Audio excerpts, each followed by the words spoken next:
The Strategic Hotbox with Dr. Brandi Luv Stankovic. Discussing leadership, business, and how to take control of your life and achieve greatness.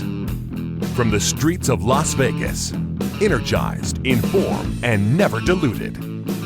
It's time to kick some ass. Hey, it's your girl, Dr. Brandi Stankovic. Welcome back to the Strategic Hotbox. I am so excited to be here. We have a really exciting episode that's happening here now. As you know, on the Strategic Hotbox, we learn, we love, and we kick ass. And with that, we've had these new and improved kind of ways that we're throwing the Hotbox at you. Sometimes we're in studio. Sometimes we're virtual. And then sometimes we're on site. And today we are here with Travis Popp, coming at you live from Auburn, Washington, just outside of Seattle, at Savage Cat Tattoo Company. Thank you for being here. Thank you. Yeah, this is going to be cool. I like this. The reason that so we met several years ago, and your tattoo studio, your company, your methodology is unreal. You are so artistic and just so incredible at what you do. How in the world did you get into this? Were you just pop out as a baby as a tattoo artist or what? Well, I definitely always gravitated towards some form of art in some way. A lot of things just, from the beginning, I did a little bit better with just like a bag and some scissors rather than a bunch of toys or video games. You know what I mean? Mm-hmm. Always been kind of a creator, I guess.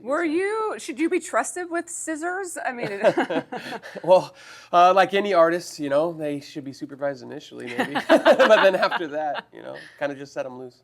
And so you translated then the art that you were doing into permanent art, essentially. Yeah, I mean, I originated a lot with just painting and doing a lot of different kind of other creative outlets, get into different mediums, and then tattooing just kind of evolved into kind of a natural progression. Yeah. Kind of just naturally progressed into it. What is the process of becoming a tattoo artist? Like, how does one begin this?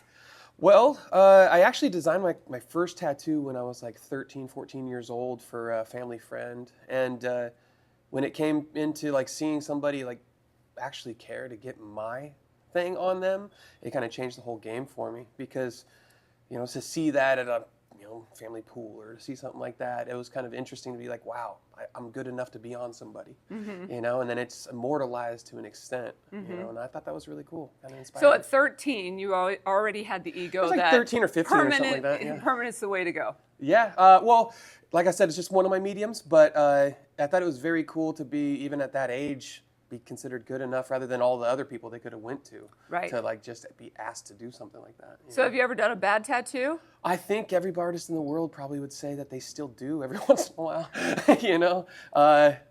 We try new things all the time. It's always a progressive field.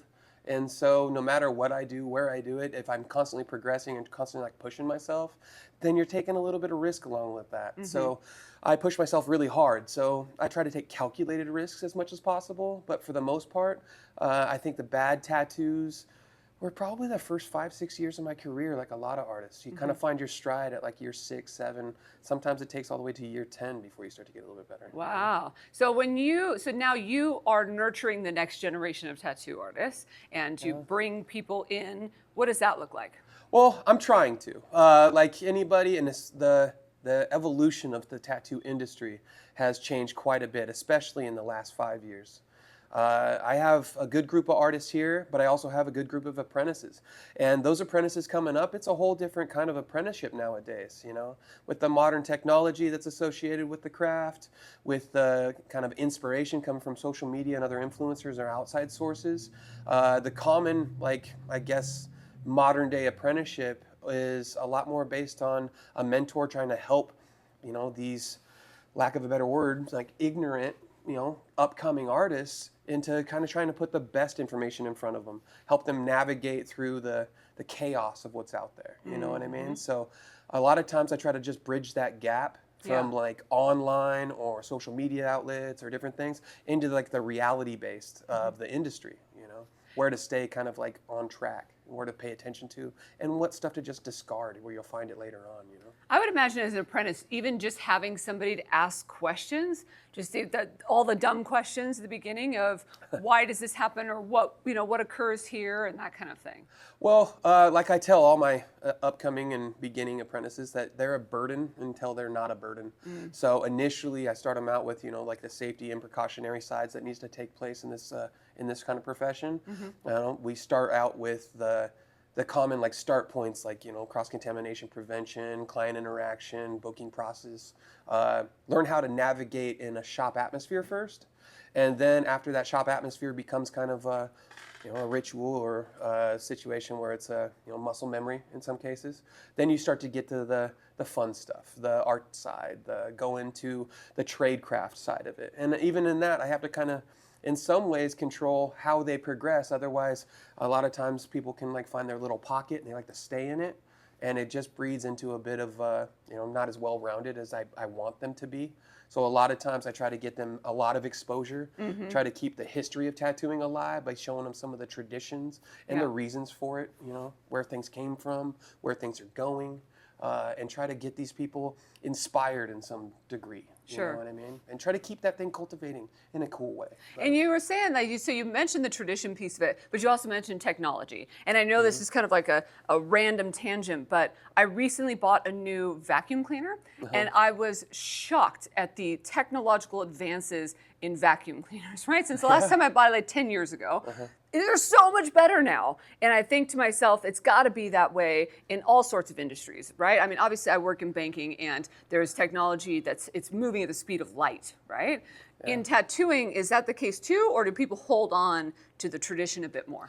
Well, there's going to be purists in any industry, and some of the best things that I've seen is the ability for the progression in quality products in a more timely manner.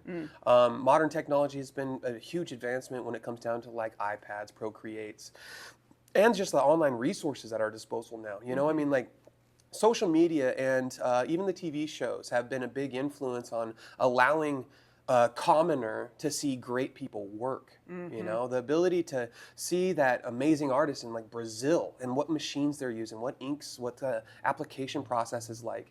And now with the whole kind of gatekeeping culture dying out to a degree, and I believe in gatekeeping to an extent too. We can't just let everybody do this, but it's a lot more broad format now, and we have people that are having a genuine nurturing nature about themselves, kind of coming into the industry and be like, hey, listen, man, let the best person win. So here is how I do this. Here's the products I use. Here's the reasons why I do it. And here's the results I get.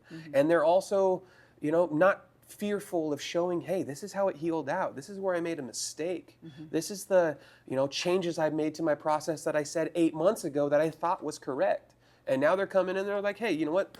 I found a better way. I'm going to own it. And they're not, dying on the sword, so to speak, or afraid to be considered, inadequate. And those kind of things are huge, for people to just stay humble.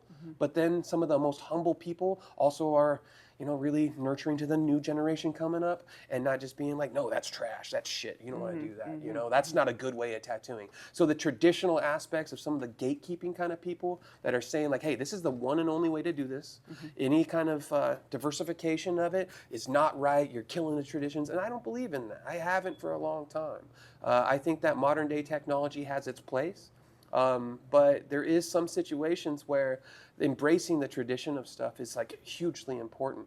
To not lose the soul, the integrity of tattooing, and to try to cultivate the, 100 years from now, looking back at our generation here, and not see that as the pivotal point where it went to shit. Right. You know what I mean? But more along holy crap, it started to take major advances from this point on. Yeah. I think that's way cooler, and I have faith that, there's enough roughnecks out there that are saying, hey, you know what, little kid that never did anything besides YouTube, take a seat for a second, get under this wing, and let me freaking teach you some stuff. Let me you show know you what the I way, mean? yeah. And it takes that, because in this modern day world where everything is okay, I think that a little bit of hey, listen, let's debate about it, let's talk about it in a freaking respectful way, a professional way, and let's figure out what the true course action is. Because some of that old school traditional stuff where it came in like, this is the only way, this is that, I've proven 15 of those things wrong for my own personal way I tattoo, of being like, hey, you know what, that fine line can hold up with these extra precautions. There's a reason we evolve in some ways. Yeah, you can put in some stuff that helps the tradecraft side of it by saying, hey, if you reinforce this here, if you take this in consideration with the product you use or the needle configuration you use, if you adapt into the modern technology of what the tools are available at your disposal, you can a lot of times, you know, change the capabilities of what kind of craft you can create. And so it's cool. I like where tech's going. Yeah. I just hope that big business, you know, understands that we're trying to keep a purity to it. Sure, and keep that know? kind of that tradition, not necessarily the tradition, but just the foundation, the value set that goes along with it. Yeah, I just don't want people to hop in a corner of Walmart, put their arm in a machine eventually, and just get their tattoo that disappears in 6 years, and then tattooing becomes this semi-permanent, Different, like a different completely little thing. different. Yeah, like the super cuts of tattooing or something like that. That's not my jam. You know, Yeah. keep it pure, keep it cool, keep it going in the right direction. And you said a couple of things that really stuck with me. One is the social media impact, right? And so with the Strategic Hotbox, one of the things that we've always tried to do is create access for people that don't have access. Talk to high-level individuals like you, people that are kicking ass in their different industries and genres, and be able to give that in an accessible way, right? Because the internet, social media, podcasting has allowed for that. And I love that, because there are going to be individuals that would never have had the chance to hear the knowledge from you, you know, that in the far reaches and that kind of thing. And that piece of it is excellent. The other side of it that you said is the natural selection process, right? And so I think that when it comes to that, that's important too, because when we started the Strategic Hotbox, there were like no podcasters, for example. There was hardly any. It was just the big guys that were doing it. And now anybody that has a mic or a Zoom account thinks that they can become a podcaster. But I think there's a natural selection that's going to occur in that, you know, that they're going to weed themselves out. The strong will survive. Yeah, I think that kind of is something that goes on all professions. Yeah. I do believe that in almost anything that you do in the world, what you put into it, if you do enough, and you'll get out of it what you put into it, basically. And so I respect anybody that puts in the effort and puts in the dedication towards getting better at whatever they care about. Yeah. And I think that research that goes behind the scenes can give a good, I guess, inspirational guidance towards this next generation. It's when it's like a lackluster individual who's all about the cloud or something like that, doing fake news or propaganda out there, because it takes a lot of effort to do the deep dive research into some Sure it stuff. does, and yeah. that's why I really respect like a podcast like yourselves when it comes in. It's like, hey, you know what? You have something kind of unique going. Let's go figure out more about it. You know, and you come in a cool way, and it's just, we get to have a freaking beer. We talk about it. It's real natural. I think that you're going to get a lot of just honesty out of a situation like that. And I think that honesty in this generation with podcasts and everything, and just the overall genuine nature of it, is going to come off correct. Yeah. And I think that has the biggest ability to shape anything. You got it. So that's Yeah. kind of cool. You know, I agree. think that. So I've gotten a tattoo or two. I actually got a really, really amazing tattoo from this guy last night. I'm not going to show you quite yet because it's healing, but I will throw that up on social media for anybody that's watching to see his Well, thank you. fantastic work. Thank you. With that, though, I imagine that there are some do's and don'ts and some weird nuances that people do. If you could give advice to people like me that get a tattoo, what should we be doing? What shouldn't we be doing? Well, I might be sounding like a broken record here a little bit, but to all clients, just do your research. Your friend's tattoo might be a great tattoo for them, and it might be a style that they really like. But for instance, if it's a neo-traditional tattoo on your friend, and then all of a sudden you want realism, that neo-traditional specialist might not be the best person for you. So deep dive into, portfolios. Take a peek at portfolios. Look at stuff that is kind of universal throughout the craft, like the structure of the tattoo. Is it got good line work? Has it got good saturation? Is the overall composition balanced? Do they take in consideration your anatomy, the body placement, the healing and aging of a tattoo? And because of TV shows, because of Instagrams, because of social media outlets, people on the client level are getting way more informed than ever before. And it's great because the more knowledge out there, the better. But going into the do's and don'ts of things, don't go to a realism artist and expect to have an amazing traditional piece. Right. You know what I mean? Yeah. Let's kind of pick your pocket and go into them and have an honest, genuine conversation with the artist. I, for instance, I try my best to span in all directions. So I like to But keep... not everybody does. Yeah, and some people definitely want to dedicate towards like one specific style.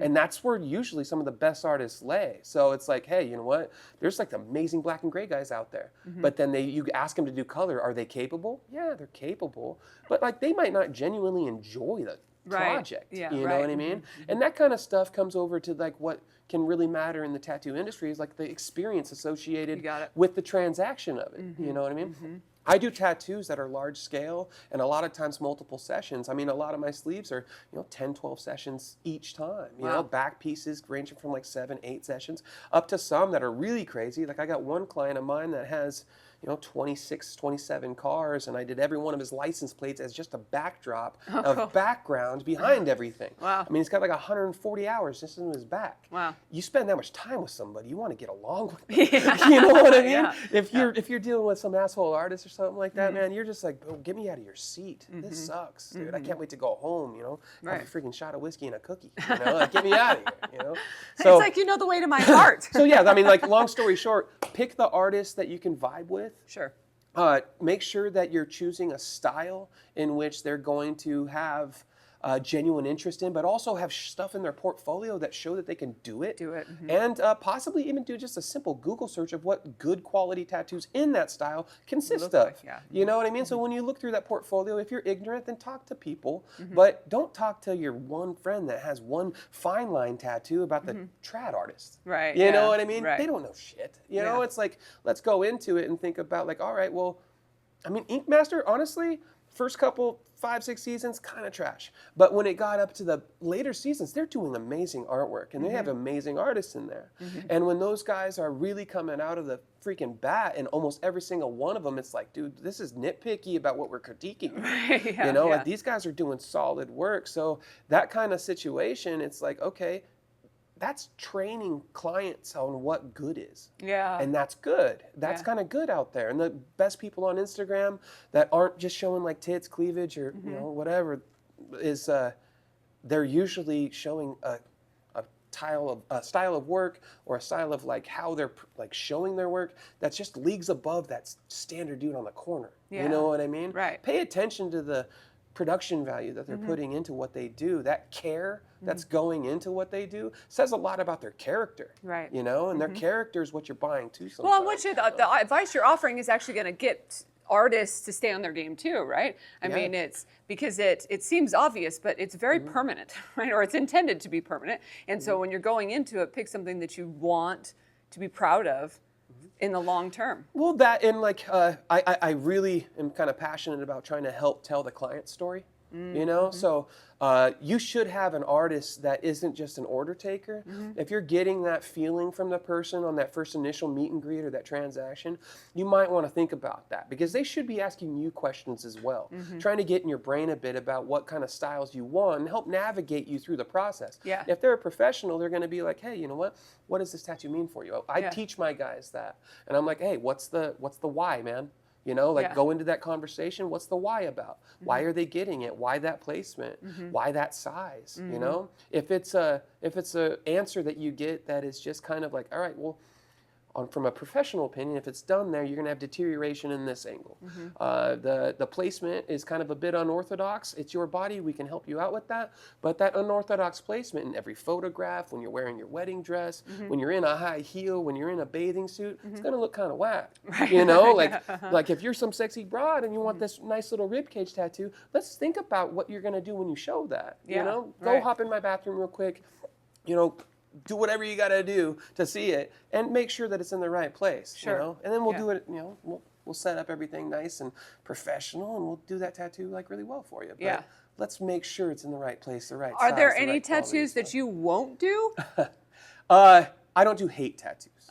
So people that come in that want something that is putting something else down or going towards a particular demographic or a race of some sort, anything that doesn't like vibe with me on morality, an ethical nature, then get the fuck out of here. Yeah. I don't want to see you. I don't want any part of you until you're willing to like, maybe modernize your thought patterns. You know what I mean? Yeah, good for you. Those kind of things are like a no.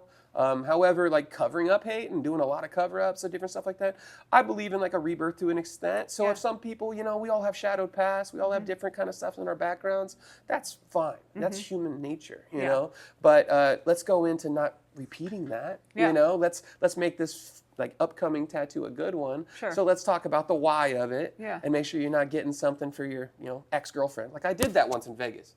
I had a guy come in and Vegas is Vegas. So, guy's had a couple drinks. He wants to get his ex-girlfriend's name tattooed on him. And I'm like, no, bro.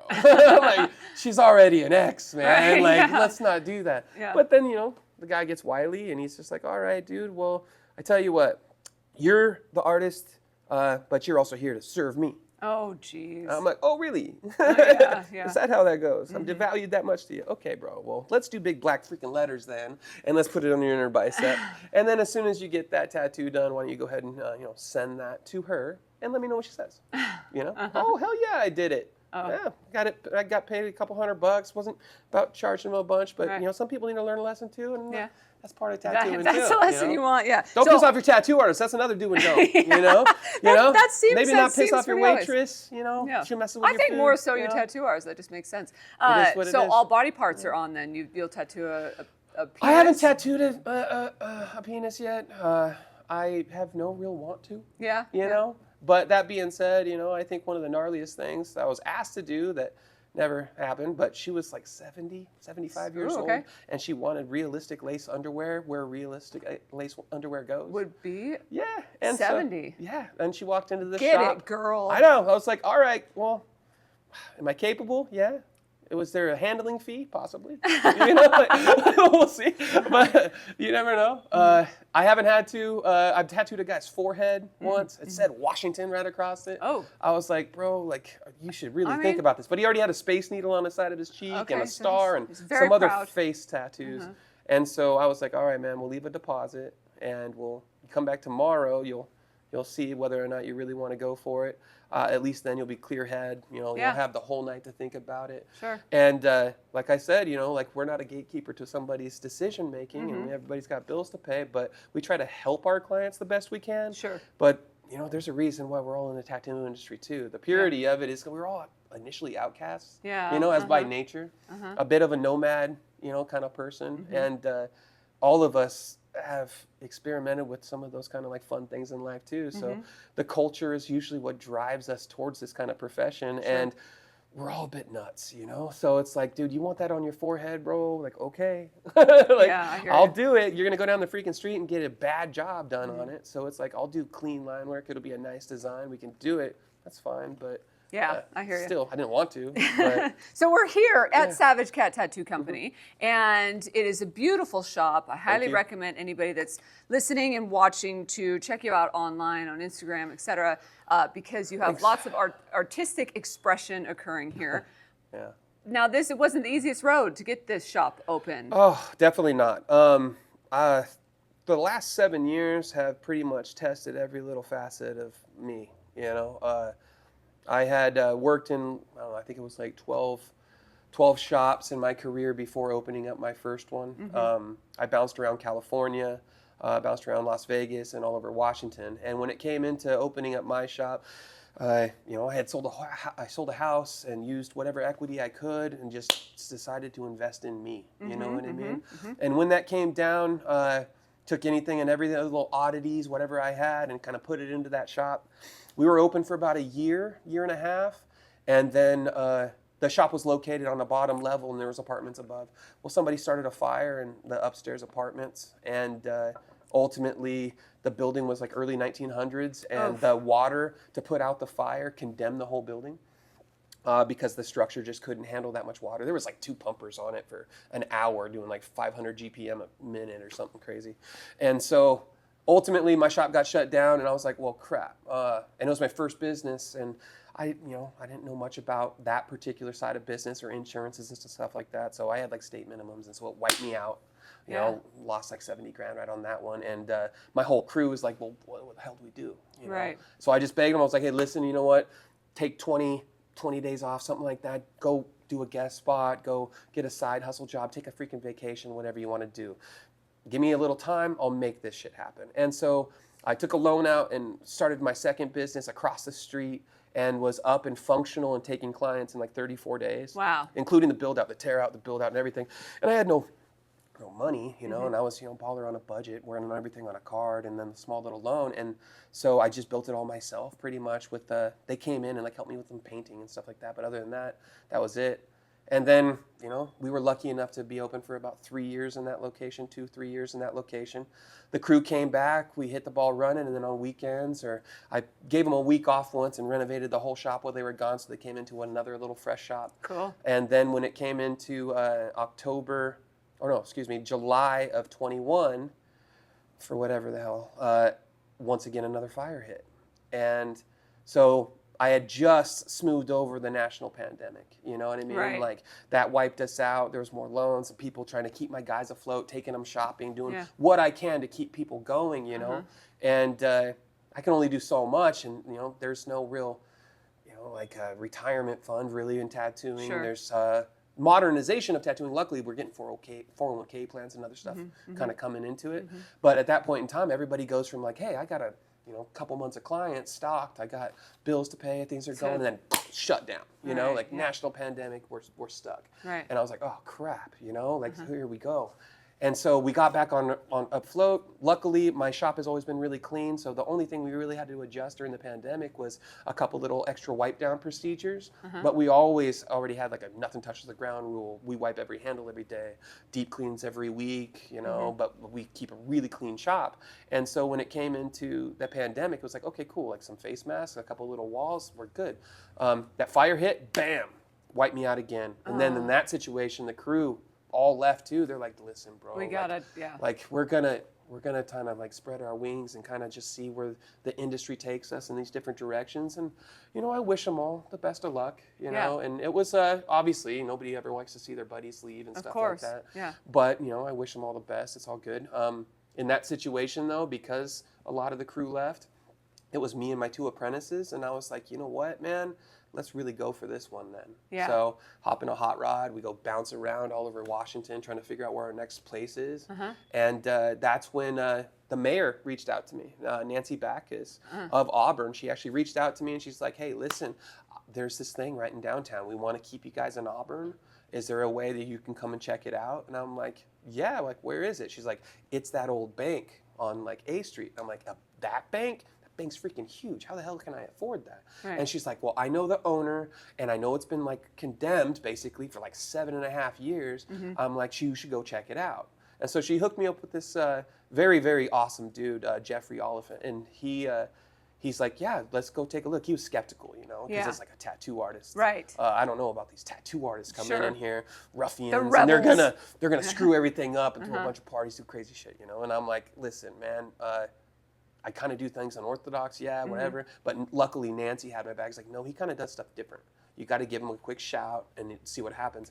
And so I talked to him, met his affiliates, because this is an old bank. Right. The people he's used to dealing with are bankers, and like his buddies work for like Bank of America and all this. And he's usually renting stuff like this to like more higher end. Sure, and now here comes this but you revamped the whole thing. Yeah, this little broke tattooer that's just like dealing with this ran down, decapitated like place. But look what you did. Yeah, and so I was like, thank you by the way. But it was like, hey, you know what? I'm gonna make lemonade out of lemons, and why don't you just, do what I can with what I can. But I gotta make decisions. I can't go through some corporate board. I'm like, I'm gonna do weird shit here. Are you okay with that, Jeff? And he's like, as long as it passed city code, we're good. And I'm like, it will, bro. Like it's good.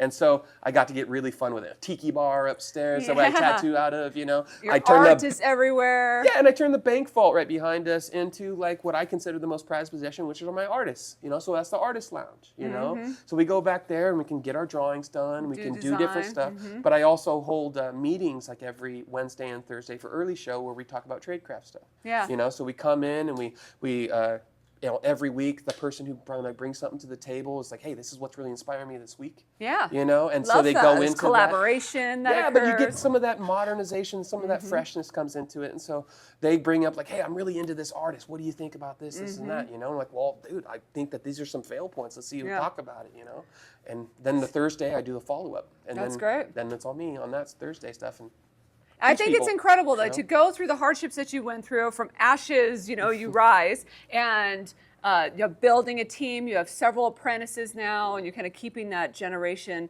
moving forward. But I think what's the most incredible about all of it is your own resilience and being able to just go, I am not giving up.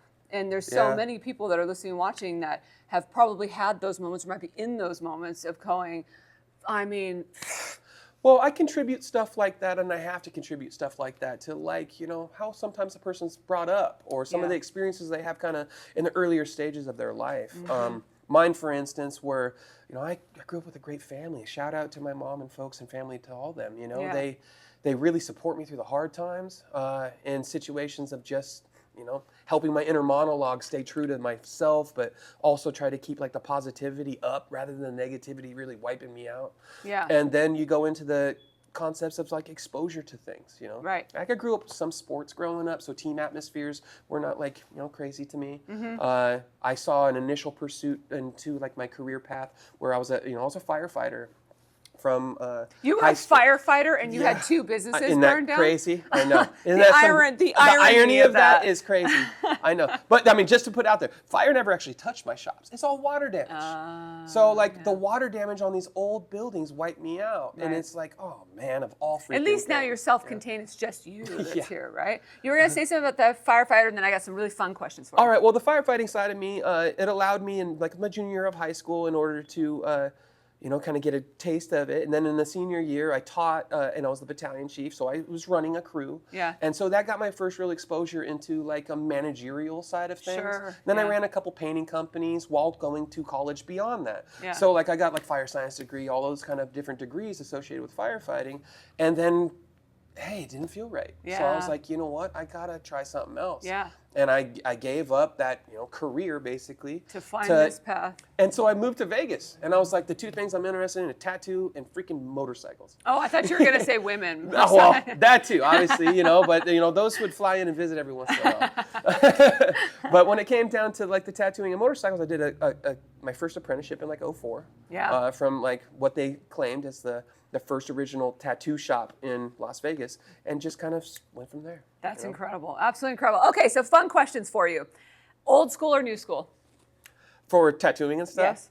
Oh, Don't gosh. overthink it. Just give me an answer. Honestly, I like an even balance of it. I like to be reminisced, and then I like to just push my craft. So I kind of go both ways, on that. Black and gray or color? I definitely lean towards color. I feel like I can get a little bit more clarity out of things. I like high contrast imagery, but I definitely like to experiment with like elaborate colors and multiple light sources. Answer this question or this blank. If I could, I would blank every day. If I could, I would sleep more every day. Me too. Amen. I mean, if you see this luggage under my eyes, man, that's 7 years of luggage right here. I'm just tired all the time. I hear you. It's all good. All right, and last one. The world would be a better place if? Everybody got a tattoo. You know what I mean? Yes. I mean, job security, man. The biggest thing is that, honestly, if everybody just put their ego in check, had a little bit of ego death, I think that the world would be a better place. Many times I think that we get in our own way. So if honestly a true answer to like if everybody would just do something and the world would be a better place, it would be having a little bit of ego death. To put your stuff, be a little bit more humble, and go into stuff with the same kind of passion and vigor. But you know what? Take a seat every once in a while and listen to what the freaking people have to say around you. Love kind of that. stuff. On that note, let's head out to our shout out.